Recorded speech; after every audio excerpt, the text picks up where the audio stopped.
I think the microphone has landed with someone, so please ask. Yeah. One of the fun things about the film is that it balances between the darkness of everybody getting fired and then the optimism of these people finding new jobs. And kind of the cherry on top of that was the song that came in at the end of the credits. Was that dumb luck? Was that something you were looking for? How did that come about? That was dumb luck. You know, after Juno, I've gotten kind of used to kind of teenagers sending me songs with the idea of them appearing in one of my films. And but I happened to be speaking at a college in St. Louis where we were shooting, and a man in his mid-50s came to me with a song, and that was unusual. And he handed me a cassette tape. So first off, I just had to find a place to actually listen to this.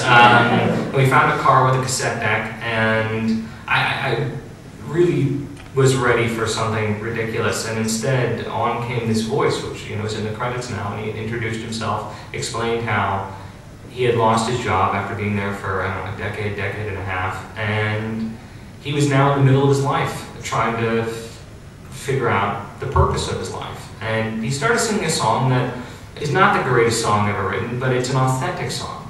And I guess my feeling was that we're in the middle of one of the worst recessions on record in America, and about 1 million people have lost their jobs in the last year. But we really have no experience with who these people are. They're just often numbers on newspapers, masthead, percentages.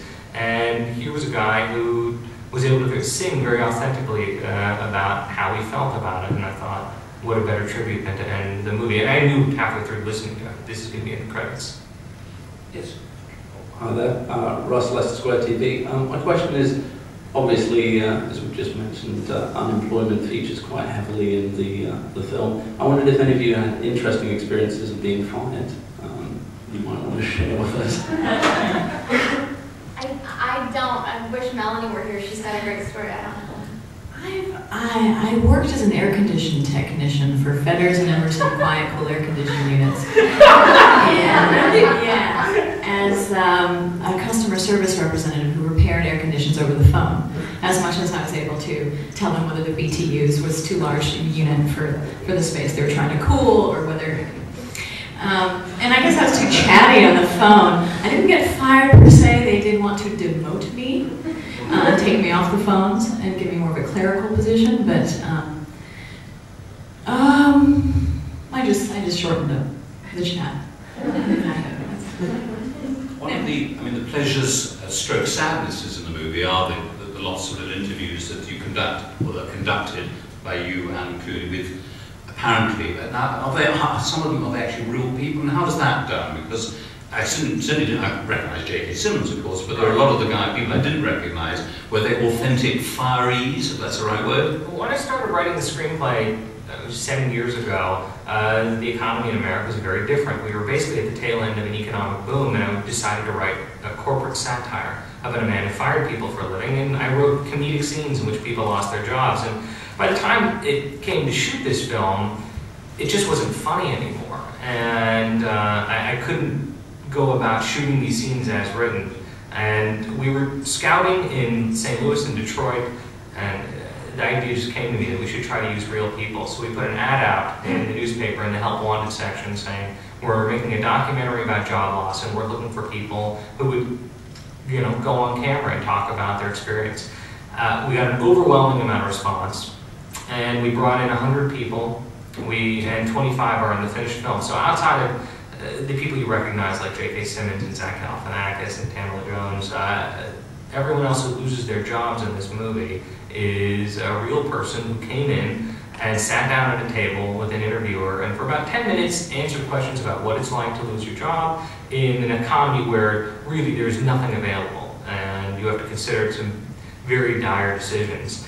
And then after that, we would fire you. So we'd like to now fire you on camera, and we'd like you to either respond the way you did the day you lost your job, or if you prefer, you can say what you wish you had said.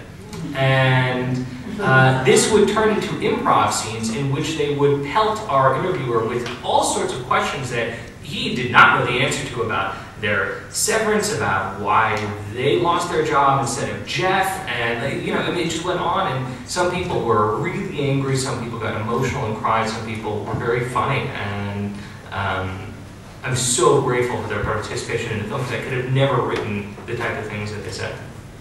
Yes, please. Jason, you've got a history of writing strong female characters, like with Juno and in this film as well. Do you think there's a shortage of those in Hollywood right now? Yeah, I think that's why I write them, honestly. I like to write original films, and I think many of the men's stories have been told, and so many of the women's stories haven't. And I've fallen in love with many really smart women over the course of my life. The most recent, and presumably the last one, being my wife.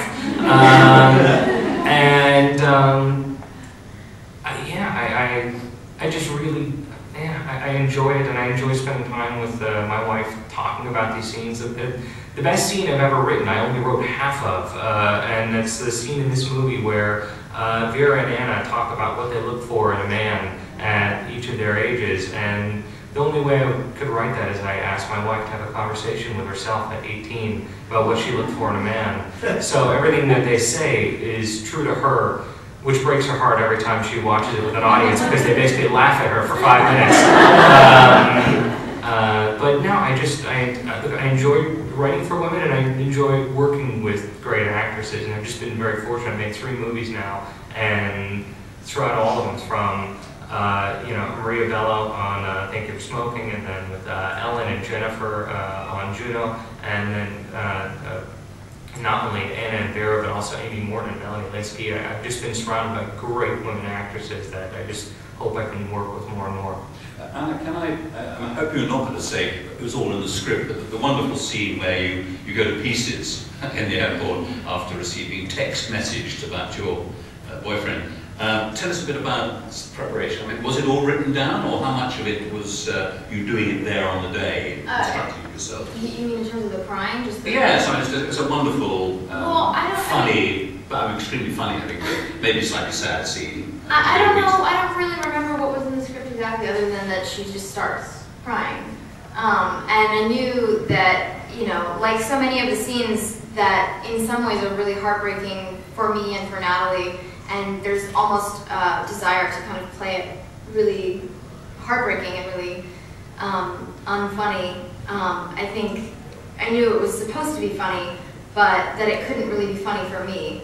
And yeah, it was a long day of sort of trying different noises, and it was kind of brutal because I was so upset all day, and Jason kept trying to, and Jason would demonstrate occasionally because he knew I was sort of running out of juice, and various squeaks and moans and wails and stuff, and trying to find the right thing that was still, not funny to me, but hopefully funny to other people.